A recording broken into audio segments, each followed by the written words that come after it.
Oremos. Querido Espírito Santo, Senhor da Igreja, nós nos dobramos neste momento, clamando pela Tua palavra, pela Tua revelação, pela Tua iluminação,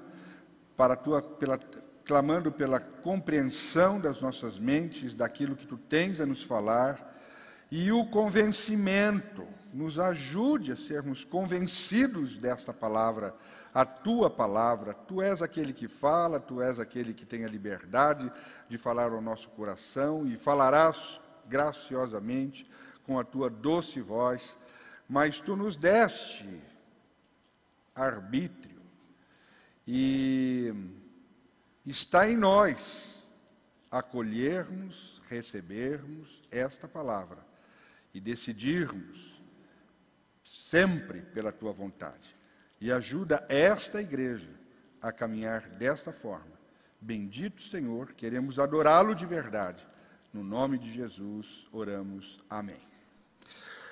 Nós temos conversado bastante com os irmãos sobre isso, eu tenho sido muito enfático, e hoje, antes de tudo, eu quero deixar absolutamente claro para os irmãos que nós não estamos sugerindo em nossa palavra, tanto eu como o Thelma, e como aqueles que aqui têm ministrado a palavra, o Denis e outros que ocupam esse espaço como agentes do Senhor, da sua transmissão da palavra, que nós não estamos sugerindo em hipótese nenhuma que a Trindade não é abençoadora. Ela é abençoadora. Nós cremos como igreja que o Pai é extremamente abençoador. E eu queria iniciar minha palavra nesta noite, deixando isso absolutamente claro para o teu coração.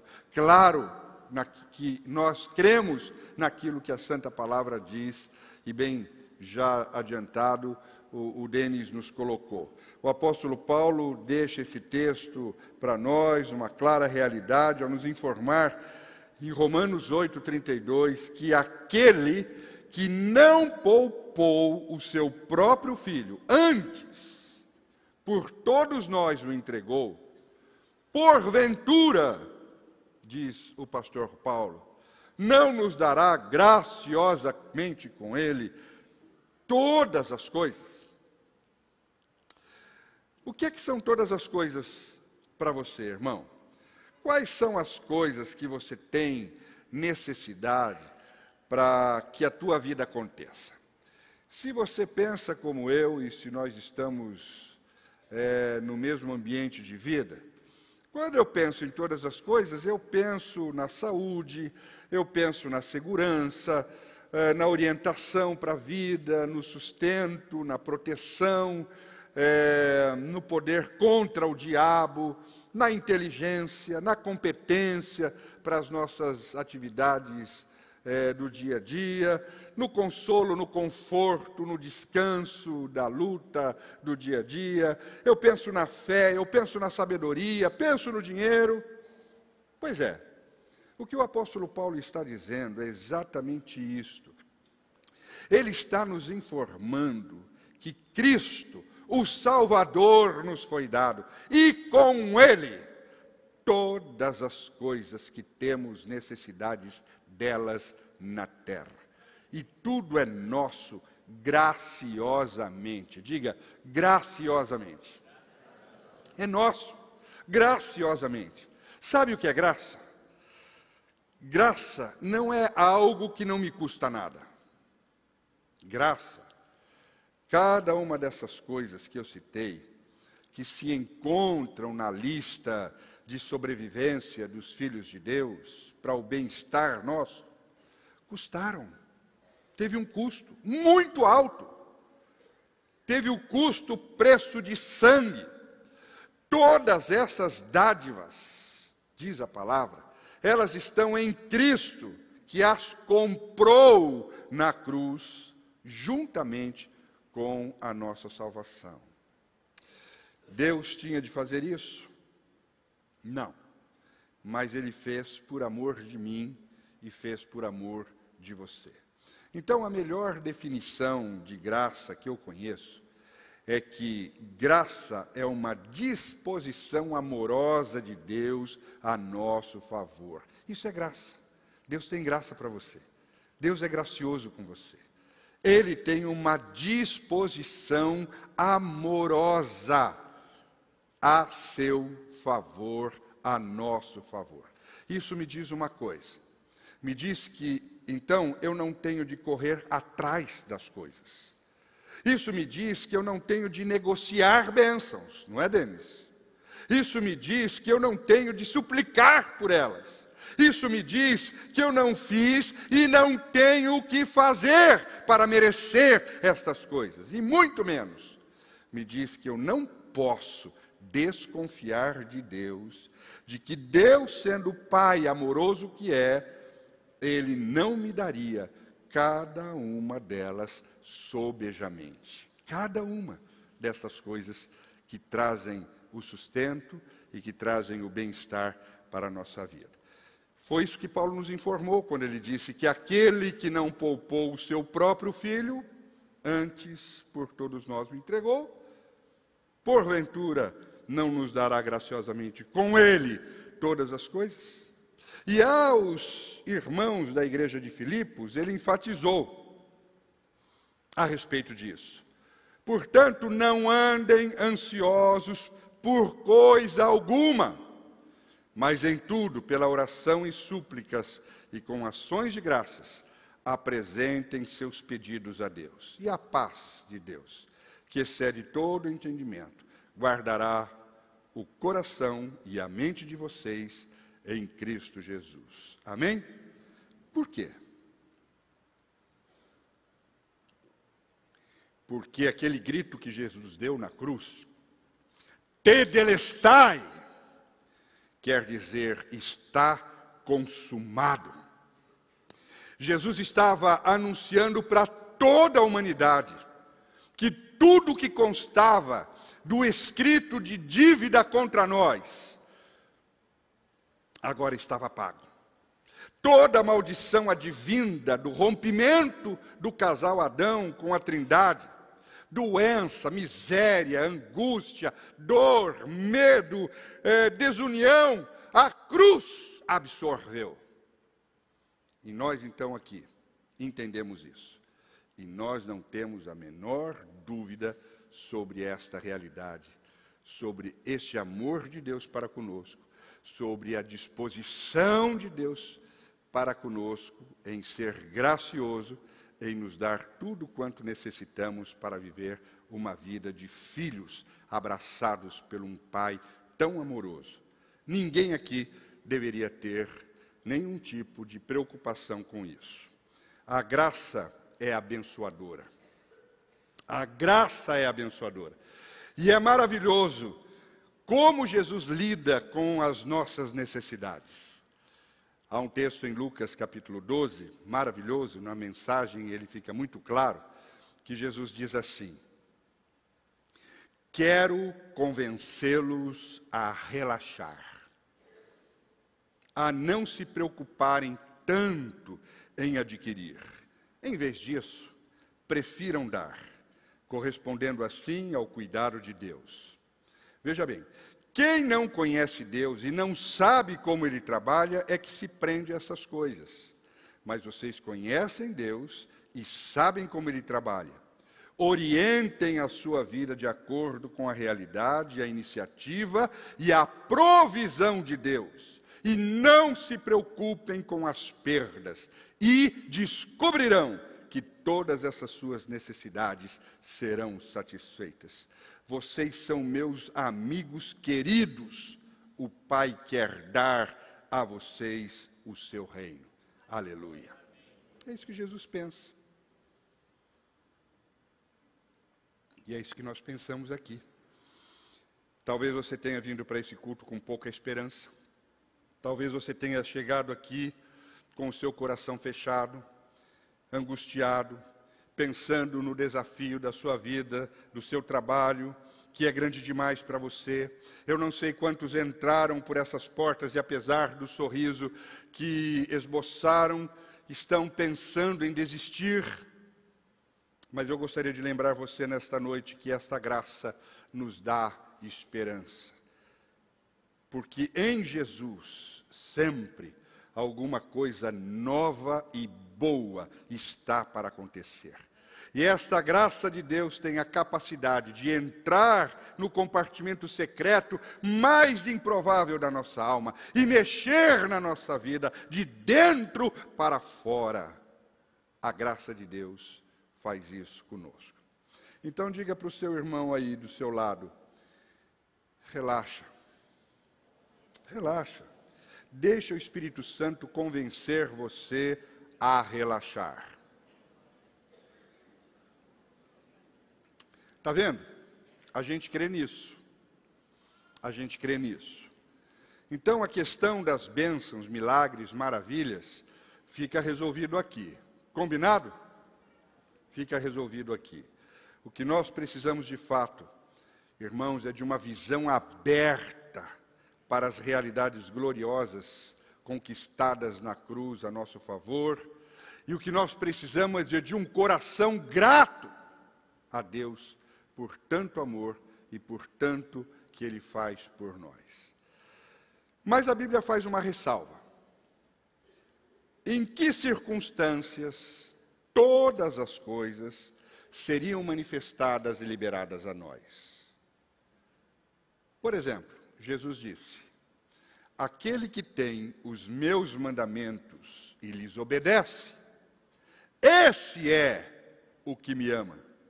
E aquele que me ama será amado pelo meu Pai, e eu também o amarei e me manifestarei a ele. Então, meu querido, coloca isso na tua cabeça. A bênção nos alcança plenamente quando obedecemos os mandamentos de Jesus. Vamos dizer isso juntos? A bênção nos alcança plenamente quando obedecemos os mandamentos de Jesus.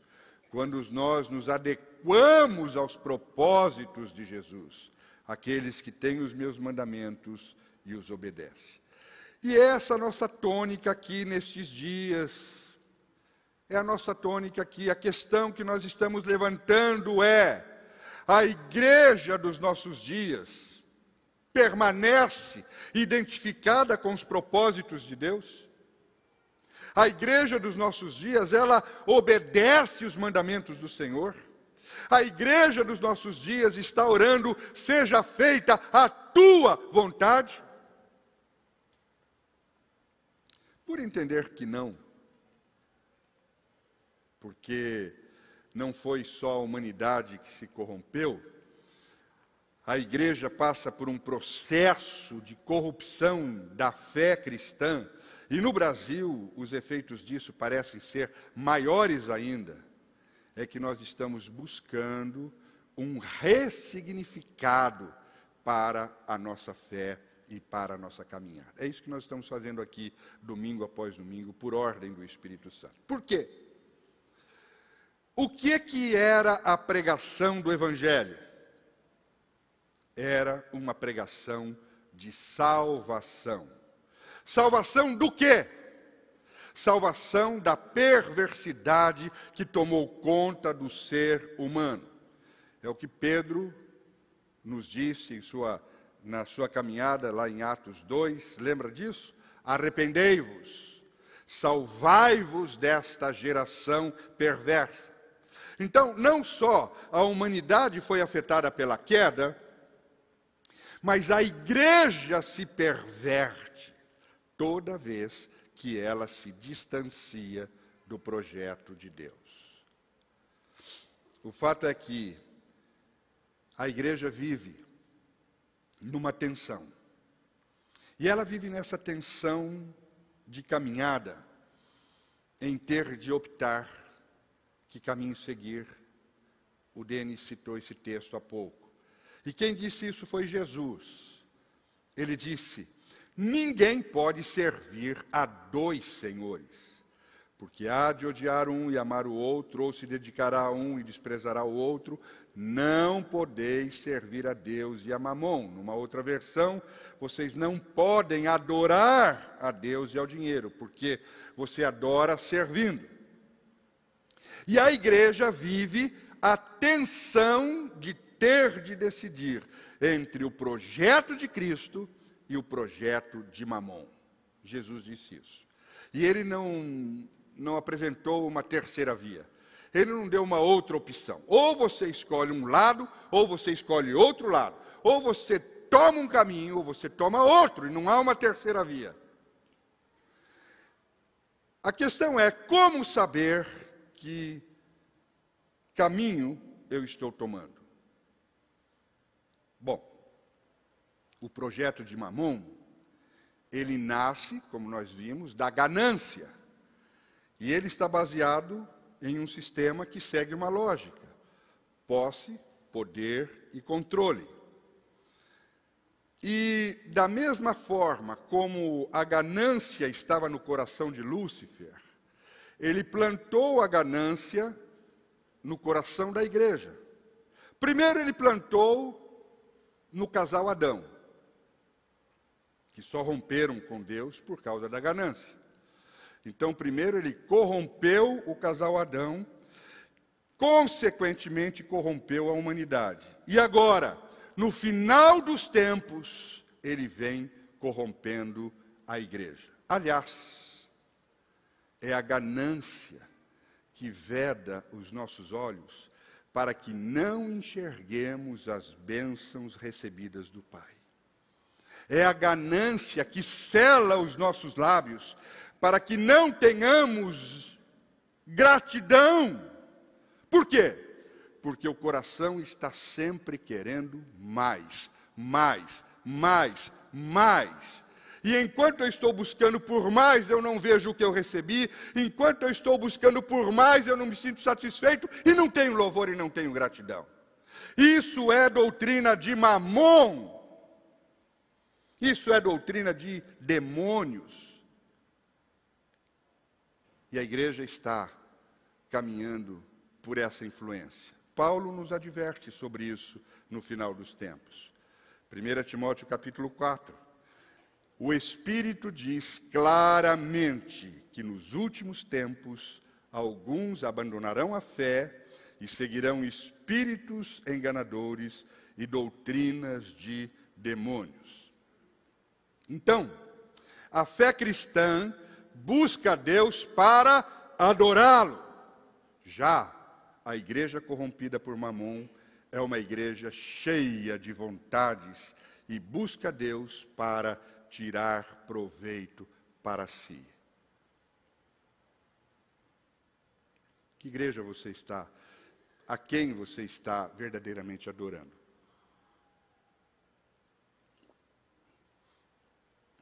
Quem você está escolhendo? Agora, qual é o projeto de Jesus?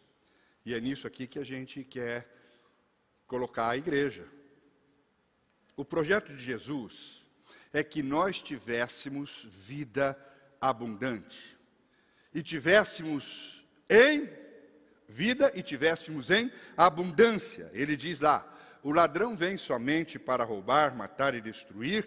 Eu vim para que vocês tenham vida e a tenham em abundância. Eu sou o bom pastor dá a vida pelas suas ovelhas. O que é vida abundante? Vida abundante é uma vida como a de Cristo, plena do Espírito Santo. E uma vida de participação efetiva na história, tanto de forma pessoal como de forma comunitária.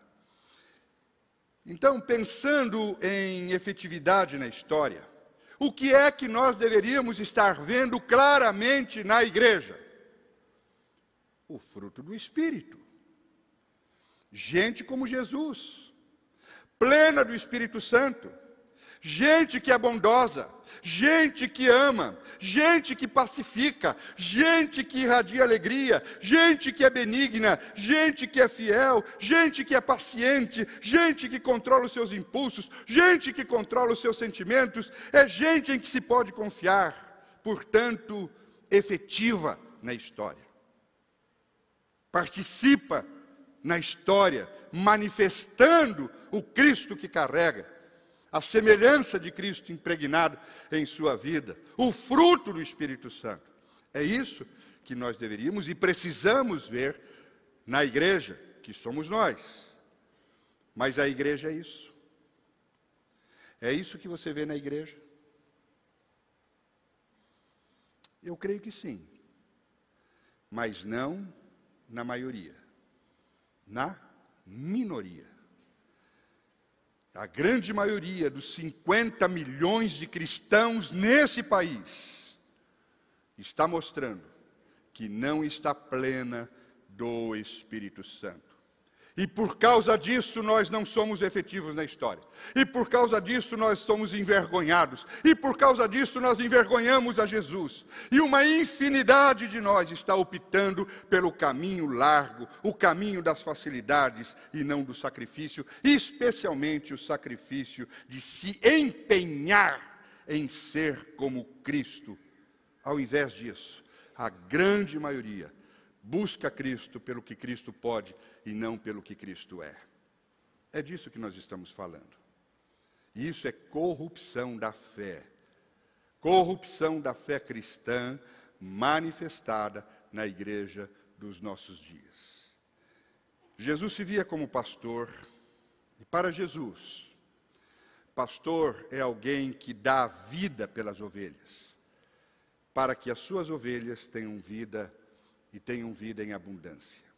Então, todo o trabalho de apacentamento de Jesus é para que a vida, para que haja vida, vida plena do Espírito Santo e vida plena de efetividade na igreja e na história. Então, se você não percebeu, esse é o meu papel, porque eu sou auxiliar de pastor. Eu estou auxiliando o grande pastor e o único pastor das nossas vidas, Jesus Cristo. E ele diz que o trabalho de apacentamento dele era para que houvesse vida plena do Espírito Santo e vida de efetividade no seu rebanho. Mas há uma tensão, e essa tensão, embora seja de opção por um caminho ou por outro, há nesse espaço de decisão, uma tensão de pelo menos 3 maneiras nos levando a enfrentamentos. Paulo, na sua carta aos Efésios, no capítulo 2, nós não vamos ler todo o capítulo, mas ele nos dá um destaque desta tensão. Ele diz que, apesar de sermos de Cristo, apesar de sermos salvos, apesar de termos o Espírito Santo, Paulo nos diz que há 3 forças que lutam contra nós. A primeira é a carne, a segunda é o mundo e a terceira é o diabo. A carne é essa tendência, essa facilidade, esta inclinação que você e eu temos para o pecado. Ninguém precisa se esforçar para pecar. Ninguém precisa pegar a sua agenda semanal e escrever lá, quarta-feira às 15h30 da tarde eu vou procurar pecar. Ninguém precisa fazer isso. Porque é da nossa natureza humana procurar o pecado.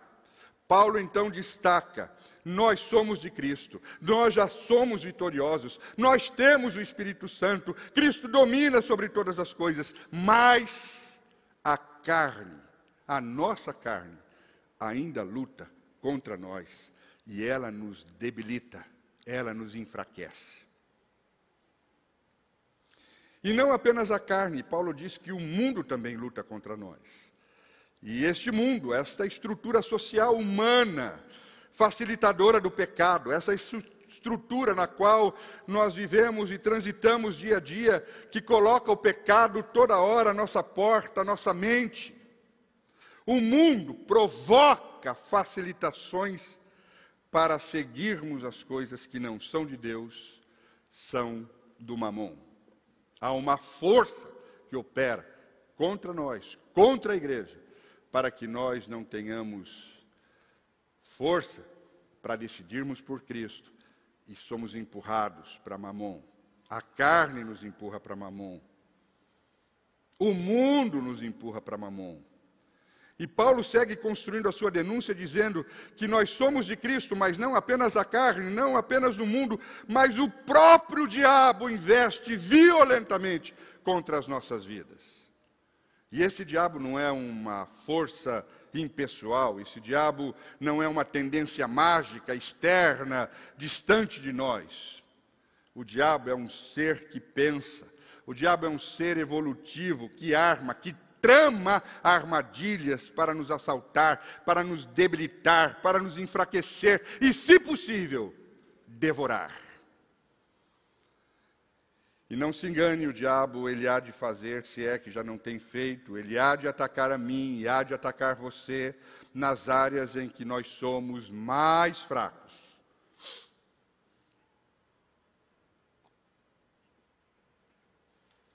Raramente eu ouço um irmão, uma irmã dizer: pastor, eu caí numa área da minha vida que eu não tinha fraqueza alguma. Normalmente a história é diferente. Pastor, eu caí naquela área da minha vida em que eu lutava, em que eu sabia que eu era fraco, mas eu baixei a guarda e o terrível aconteceu. O apóstolo Paulo é enfático nisso, ao dizer: estejam alertas e vigiem. O diabo, o inimigo de vocês, anda ao redor como um leão rugindo e procurando a quem possa devorar. Resistam-lhe, permanecendo firmes na fé, sabendo que os irmãos que vocês têm em todo o mundo estão passando pelos mesmos sofrimentos. Um desses dias passou no Discovery Channel um programa que falava sobre leões e búfalos na África do Sul. E ali um grupo de cientistas tentavam descobrir o que é que os leões faziam antes de atacar as manadas de búfalos. O que eles faziam durante meia hora até 3 horas que eles ficavam abaixados, olhando para os búfalos. E a pergunta científica era: por que os leões não chegavam e atacavam de uma vez?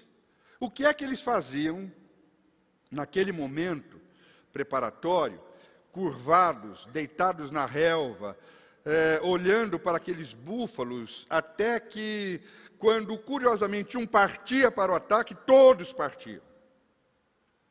E parece que eles atacavam a mesma classe de búfalos. E aí a questão era: que comunicação é esta? Que critério é este que eles utilizam, que é utilizado pelos leões para que haja esse ataque aos búfalos? E aqueles cientistas estudaram e observaram esses leões durante meses e não descobriam nada. Era frustrante. Eles olharam, analisaram, viajavam de helicóptero, faziam aquelas imagens lindas e levavam até estudiosos do comportamento natural dos animais, mas não descobriam nada. E aí eles, como cientistas, mudaram a metodologia. Disseram: se nós não podemos perceber o critério que os leões usam quando eles partem para o ataque, vamos então estudar as carcaças dos animais mortos e ver se há alguma coisa diferente ali. E eles começaram, por mais alguns meses, agora a estudar as carcaças. E os leões corriam, matavam os búfalos, comiam, deixavam a carcaça para trás, e os cientistas iam após eles, e de carcaça em carcaça dos animais, para ver se havia um padrão. E finalmente descobriram. E eles descobriram que todos os animais caçados e mortos pelos leões estavam enfraquecidos, ou eram novos demais, ou eram velhos demais, ou estavam doentes demais, e estavam, por alguma razão, enfraquecidos. E aqueles cientistas concluíram que os leões que o que os leões faziam na espreita, deitados, eles observavam sinais de fraqueza.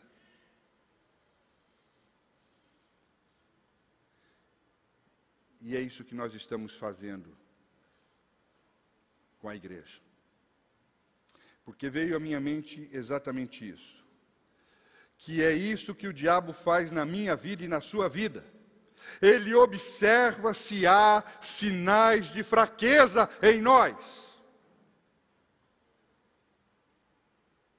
E como é que a gente escapa disso? Paulo nos fala. A igreja resiste e permanece inabalável na sua fé, fortalecendo-se em Jesus.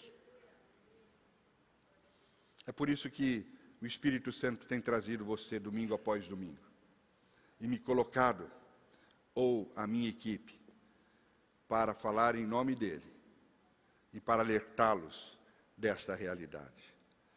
E dizer, fortaleçam-se no Senhor e no seu forte poder.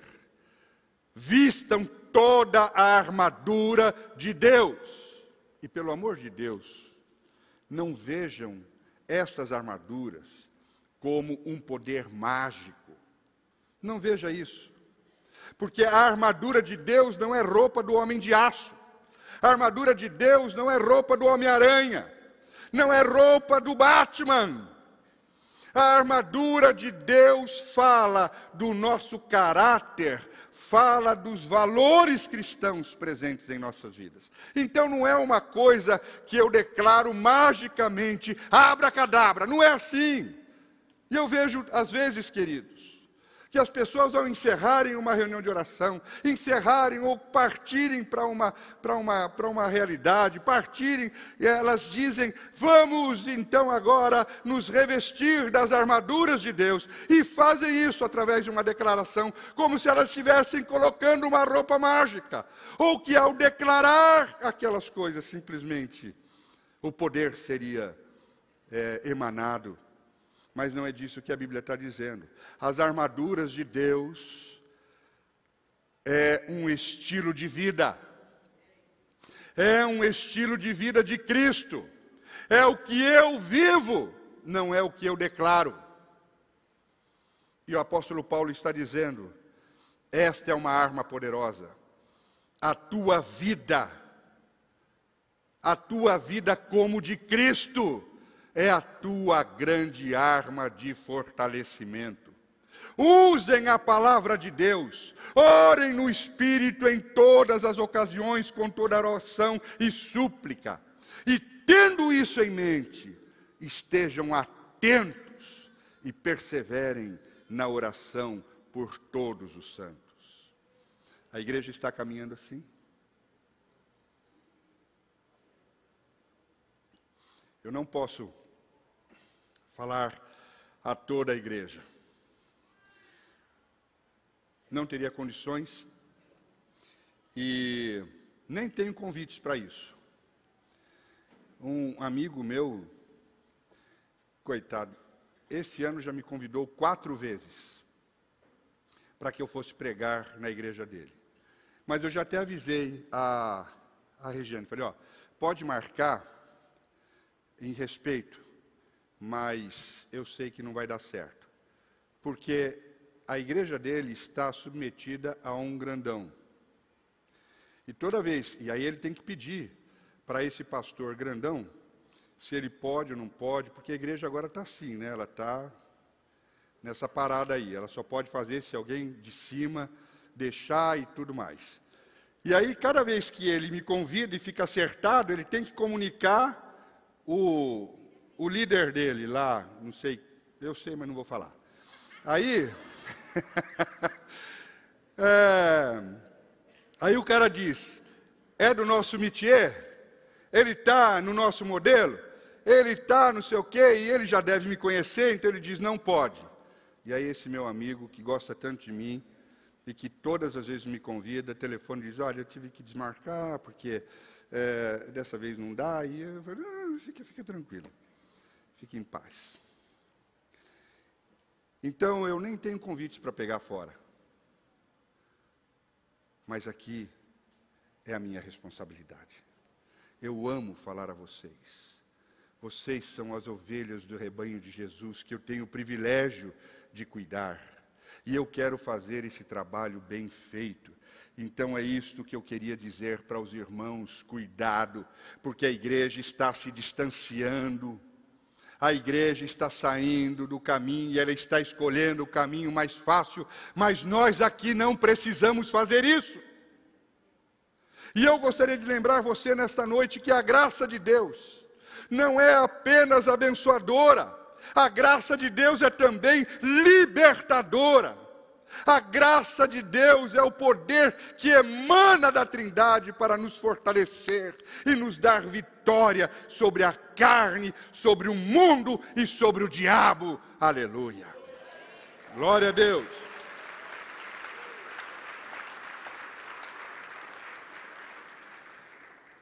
Então não fique bravo comigo. Eu só estou querendo fazer o meu serviço com muita paixão e amor por vocês, porque, como Jesus, eu não quero que ninguém se perca numa hora de tanto ludibriamento, sei lá se isso está sendo tanto encantamento que está acontecendo aí, para que a igreja deixe de ser o que ela é. Então presta atenção nisso.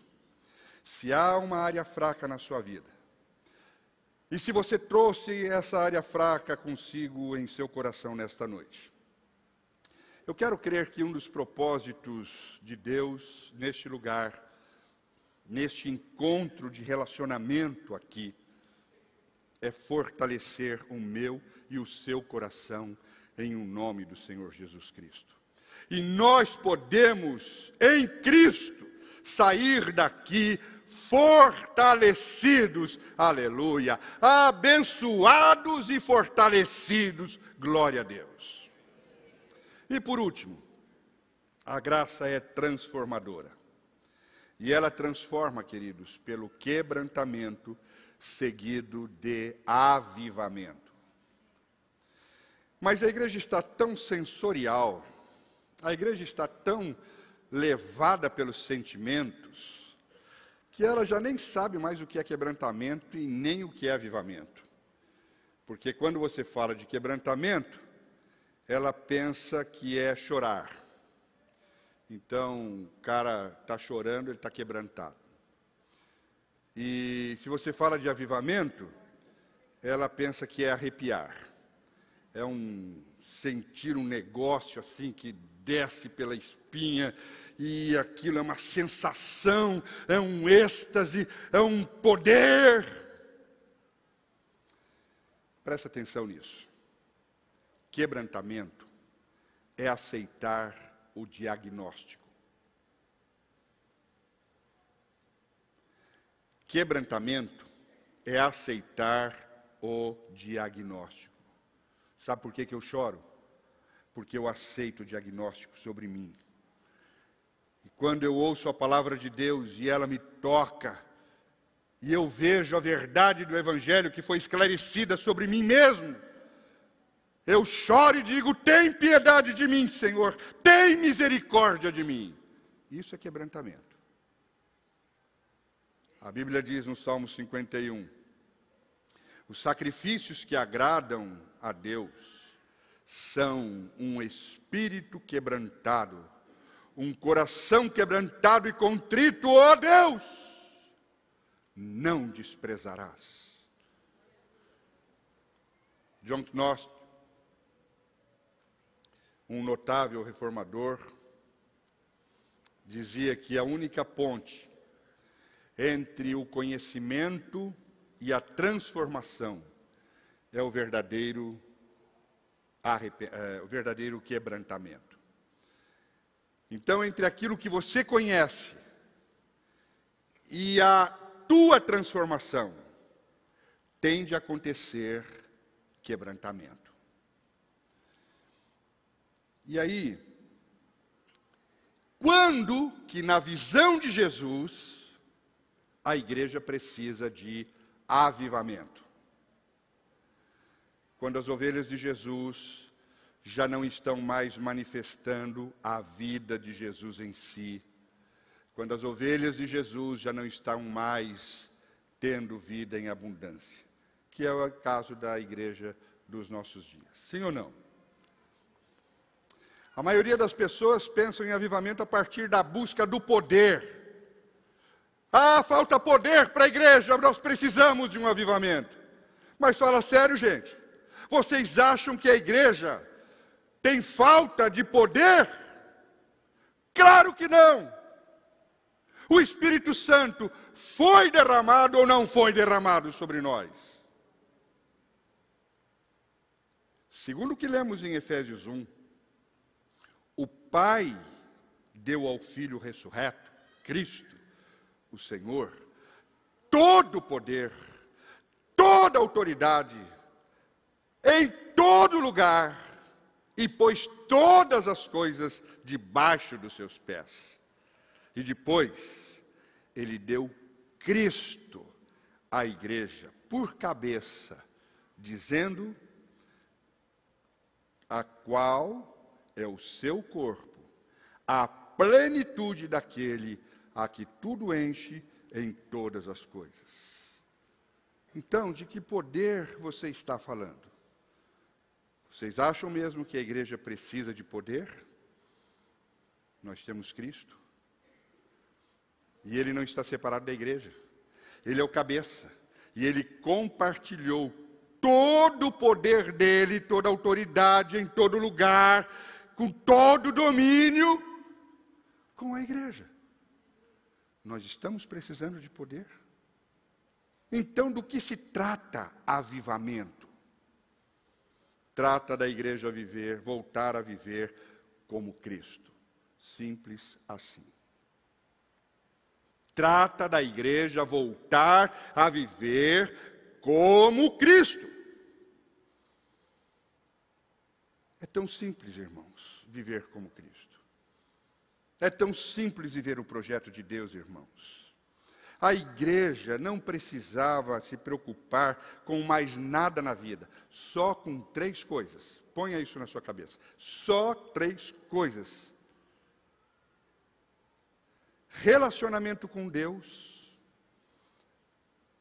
com base numa vida devocional, leitura da palavra, oração, relacionamento com o próximo, buscando comunhão, dispondo-se ao serviço, partilhando e fazendo a missão. E fazer a missão é fazer Cristo conhecido de todos, especialmente com a vivência do bem. Fazer justiça. Se você vive como Cristo, porque Cristo doava, Cristo andava, Cristo fazia o bem por todo lugar onde ele ia, Deus era com ele e ele era conhecido pela justiça, pelo bem que ele fazia. Então a igreja não precisa de outra coisa senão disto. Relacionamento com Deus, relacionamento com o próximo e manifestar efetivamente a vida de Cristo, sobretudo fazendo bem. Então nós precisamos de um avivamento. Avivamento é quando a igreja é chamada de volta à fé. Não à fé no que pode Deus fazer por mim, mas a fé sustentada no relacionamento com Deus. Confiança absoluta em Deus, especialmente de que tudo que precisava acontecer, aconteceu, e tudo que eu espero que aconteça, acontecerá. Eu descanso, eu relaxo. É esse nível de fé que nós precisamos voltar a viver como igreja. Avivamento é quando a igreja é chamada a voltar ao primeiro amor. Avivamento é quando a igreja é chamada de volta ao caráter de Cristo. Quando a igreja é chamada à efetividade histórica. Quando a igreja é chamada às boas obras. Quando a igreja é chamada a um relacionamento, ao serviço, à partilha. Isso é avivamento. E um avivamento vai nos levar ao enfrentamento contra o mal. Uma igreja avivada é uma igreja que enfrenta o mal. Uma igreja avivada é uma igreja que discerne Mamon. Uma igreja avivada é uma igreja que enfrenta a influência de Mamon, muitas vezes enfiada em nós. Avivamento é para dentro da igreja. Isso está focado na volta à centralidade de Cristo, como nos desafiou poderosamente a pastora Thelma no domingo passado. Cristo no centro da tua vida. E que nós cantamos aqui, e que nós vamos cantar de novo. Para que a igreja volte a ter Cristo como centro de tudo e de todos. E então, Cristo como centro, é Cristo como única certeza de salvação. Cristo no centro, é Cristo como único modelo de vida. Cristo no centro, é Cristo como único modelo de ação na história. Mas avivamento só acontece seguido de quebrantamento. Seguido do fato de que nós aceitamos o diagnóstico, de que nós precisamos de uma transformação. Quebrantar o nosso coração é uma ação exclusiva de Deus. E eu creio que o Espírito Santo está quebrantando o seu coração. E a cada encontro nosso aqui, eu creio que o Senhor está operando um arrependimento seguido de uma poderosa mudança em sua vida. E eu queria encerrar lembrando você que esta graça, ela é também transformadora. Então, se o Senhor se agradar desta igreja, se o Senhor se agradar dos nossos dias, se o Senhor se agradar das nossas conversas, fora dessas paredes, se o Senhor se agradar de nós enquanto caminhamos, enquanto negociamos, enquanto trabalhamos, alguma coisa nova e poderosamente boa poderá acontecer com a nossa vida nesses dias, e nós vamos gerar isso para a glória de Deus. Nós não queremos simplesmente viver, nós queremos que Jesus viva em nós. Nós não queremos criticar a igreja simplesmente. Nós queremos sair daqui ensinados, animados, confrontados na palavra e levados efetivamente a uma vida diferente. E viver com apenas um sentimento e uma expressão: louvado seja o nome do Senhor. Aleluia. Aleluia.